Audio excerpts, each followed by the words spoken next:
ভিডিওটি সম্পূর্ণ ক্রেডিট দিচ্ছি হিমেল সিজিটিকে।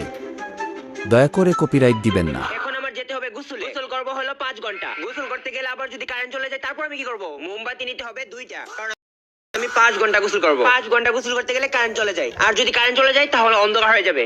এই জন্য আমার মোমবাতি নিতে হবে। এখন আমার কি কি লাগবে? তয়লা লাগবে 5টা। এই তয়লা হলো এই হাত মোছার জন্য, এই তয়লা হলো এই হাত মোছার জন্য, এই তয়লা হলো ঘাড় মোছার জন্য, এইটা হলো চুল মোছার জন্য, আর এটা হলো পা মোছার জন্য। ফেস ওয়াশ লাগবে হলো 1টা 2টা 3টাও। আর এটা হলো গোসল করে বের হলে বেসিনটা লাগবে। এটাও গোসল করে বের হলে হাতে বেসিনটা লাগবে। আর এটা হলো মুখে দিতে হবে। একটা শ্যাম্পু, 2টা শ্যাম্পু, 3টা শ্যাম্পু। একটা শ্যাম্পু দিতে হবে চুলের এদিকে, আরেকটা শ্যাম্পু দিতে হবে চুলের এদিকে, আরেকটা শ্যাম্পু দিতে হবে চুলের পেছনে। 3টা শ্যাম্পু দিতে হবে মাথায়। চিরুনি নিতে হবে 3টা। একটা হলো এই চুল আঁচড়ানোর জন্য, আরেকটা হলো এই চুল আঁচড়ানোর জন্য, আরেকটা হলো এই চুল আঁচড়ানোর জন্য।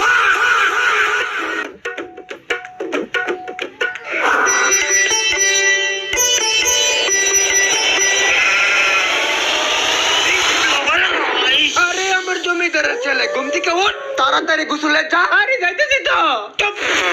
আবার তর্ক করে 2 মিনিটে গোসল করে বের হবি। আচ্ছা এখন গামছা তো আমার। আম্মু সাবান কই? বাথরুমে দেখ বাংলা সাবান আছে, নতুন সাবান দিয়ে কিন্তু গোসল করিস না, এটা আমার।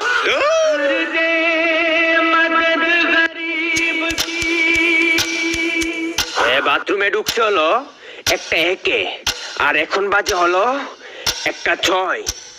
হ্যাঁ তখন কি করে? আরে তোমার ছেলে বাথরুমে ঢুকছে, বাথরুম থেকে তো বের হবে, ও তো আর মরে যাবে না বাথরুমে। কি হলো? তুমি এই বিষয়ে মাথা না ঘামালে ভালো হবে। হ্যাঁ বাথরুমে গেছে 3 মিনিট হয়েছে। কি করতেছে বাথরুমে? এই কি করস? দরজা খোল। আরে তুই গোসল করস তো আমি বুঝছি, তুই দরজা খুল। কি বের হয় না এখনো? এই তোর বাপ এসে দরজা খুল। খুলে না তো দরজা। তুই আমার 10 টাকার পানের কসম কাট।